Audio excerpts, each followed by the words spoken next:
হাসরের ময়দানে আমার আপনার আমল নামাটা যখন ওই মিজানের পাল্লায় চাপানো হবে, ও ভাইজানেরা, যখন আমার আপনার নেকির পাল্লাটা কমে যাবে, আল্লাহর রাসূল আল্লাহর হাবিব বলেন ওই কঠিন দিনেতে আমি দয়ার নবী মায়ার নবী একটা জায়গায় আর বসে থাকতে পারবো না।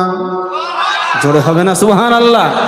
আমার দয়ার নবী মায়ার নবী ওই দরুদের গাঁটরিটা মাথায় করে নিয়ে ছুটতে ছুটতে ছুটতে ওই মিজানের পাল্লার কাছে চলে যাবেন। ও ভাইজানেরা, কারণটা কি? কিসের জন্য তিনি ছুটে যাবেন? উদ্দেশ্য হলো একটাই, যে আমার আপনার যখন নেকিটা ওজন করবে, ওই নেকির পাল্লাটা যখন কমে যাবে, আল্লাহর রাসূল ডাক দিয়ে বলেন আমি তখন এই দরুদের গাঁটরিটা মাথায় করে নিয়ে আমার উম্মতের পাল্লায়